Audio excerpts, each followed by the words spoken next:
Fa Dreams Media timakunyadilani kwambiri chifukwa munapanga chisankho chotsatira ife kuti tizikupatsirani zonse zomwe zikuchitika mdziko muno. Ndikuona saubale wa dziko lino limaiti athandiza ku chipatala ndipo abwerera kwawo pomwe mmodzi akanali ku chipatala. Basi yomwe inali pa ulendo kuchokera ku South Africa kubwera kuno ku Malawi kudzera ku Zimbabwe munali anthu 83 inachita ngozi pa msewu wa N1 Mapirena mdera Limpopo ndi kupha anthu 42. Ankhalamba akuluakulu South Africa akuyesetsa kuti azindikire anthu omwe afa pa ngoziyo. Tinatumiza maofisi athu amene ali ku ofisi athu ya ukazembe ndipo atafika kumene ku alolemba anatha kupeza information yosonyeza una kuti mu basi mumene munali anthu okwana 83 ndipo mwa anthu 83 amene wa 42 ndi amene anataya miyoyo yawo chifukwa cha ngozi imeneyi, komanso 41 ndi amene anavulala ndi kupititsidwa ku zipatala zitatu zosiyanasiyana zimene zili mu mzinda umene wa Limpopo. Pa anthu 42 amene anataya miyoyo yawowa 18 anali amuna, 17 azimayi, komanso 7 anali ana achichepere. Ndipo pa anthu 41 amene anavulala ndi kupititsidwa chipatala, 11 mwa iwo anapatsidwa chithandizo ndi kutulutsidwa mchipatala dzulo lomwelo, ndipo ena otsala 30 ndi amene pali pana agonekedwa mzipatala ndipo akulandira thandizo. Maofisi athu anakafikira mwachimodzi mwa zipatala zitatu zimenezi kumene anakapezako Amalawi 4 amene mmodzi adakali chigonekere ku chipatala ndipo atatu analandira chithandizo ndi kutulutsidwa mu chipatalachi kuti azikapitiriza kulandira thandizo ali ku nyumba. Palinso ndondomeko imene ikutsatidwa ndi anzathu a dziko la South Africa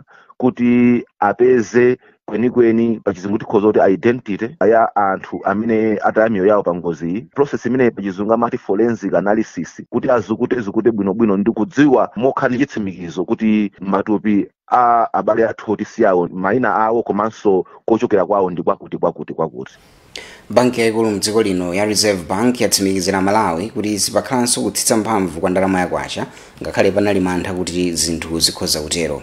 Governor wa banki Dr. McDonald Mafuta Mwale wauza atolankhani ku Lilongwe kuti akugwira ntchito ndi mabanki kuti akweze ntchito ya katundu yomwe dziko lino limapanga kuti pasakhale kugwa kwa ndalamazi.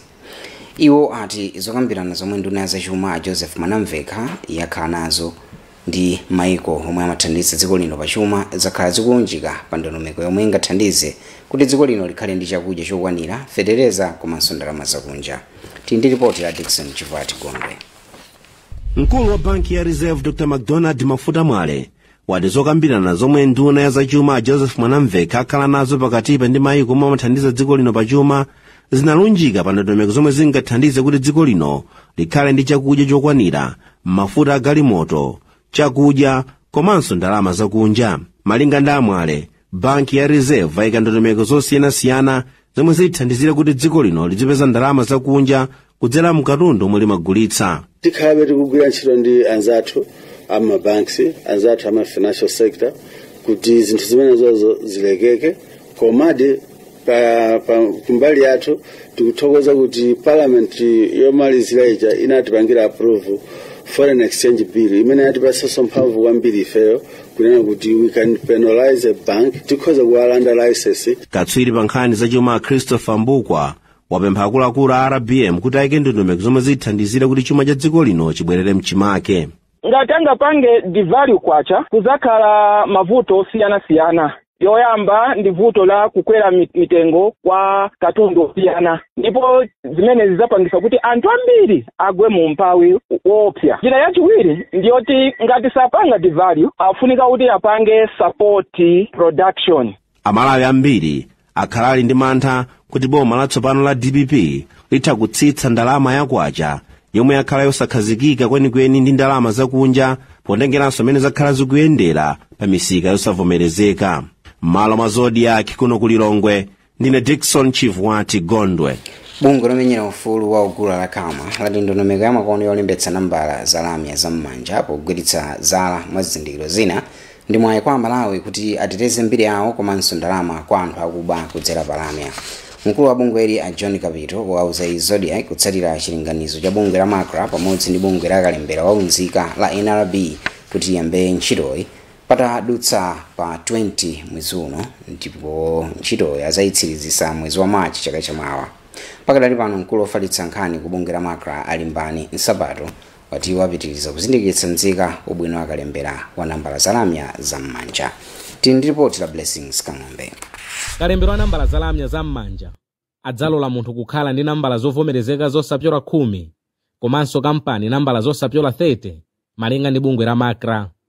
Pakadali pano mkulu wa bungwe lomenyera ufulu wa ogula la Kama a John Kapito wadakuyembekezera kuti nzika zilembetsa nambala zawo zalamya mosavuta ntchitoyi ikayamba. Wina aliyense amene afuna kuti ateteze moyo wake izi tizione ateteze chuma chake komanso mbiri ya zina lake.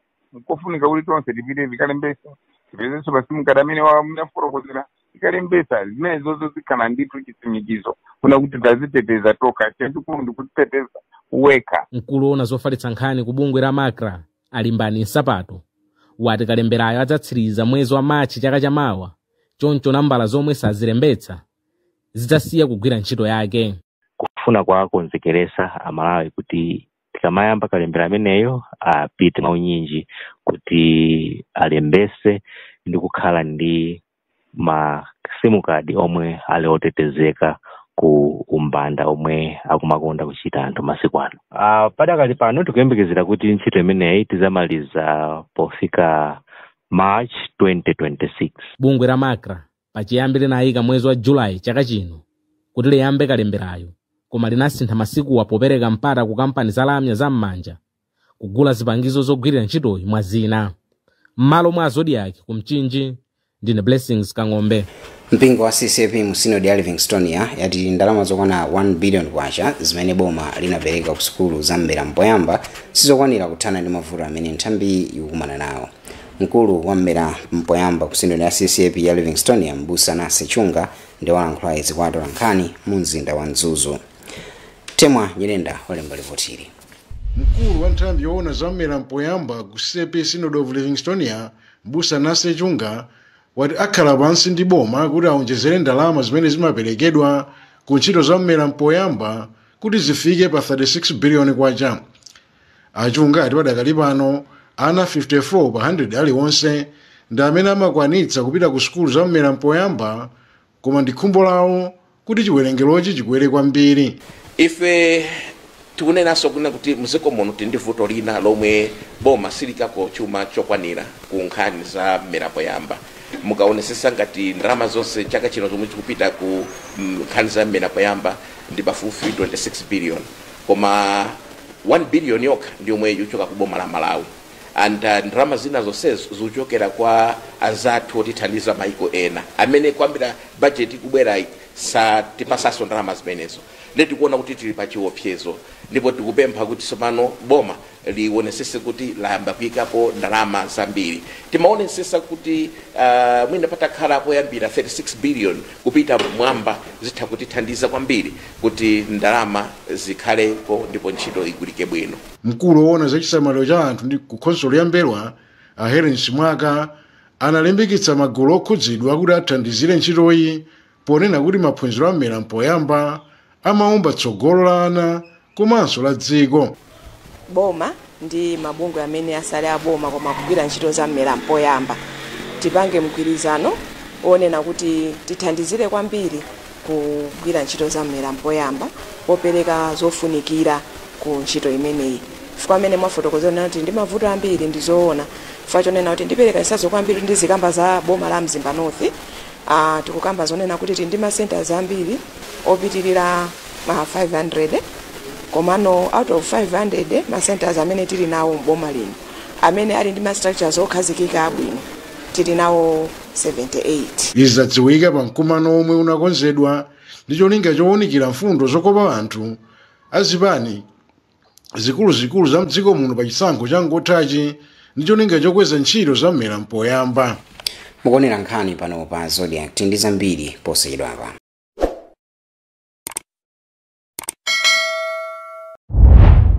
Tikuyamikeni komanso kuthokozani popanga chisankho chokhala pamenepa kumvetsera komanso kuonera zomwe takubweretserani. Chomwe tingakupempheni choti ngati muli alendo pamudzi pano tapangani subscribe, chifukwa mukatero inu ndi ife tidzayendera limodzi kuyambira lero mpaka na masiku omwe akubwera kusogoloko.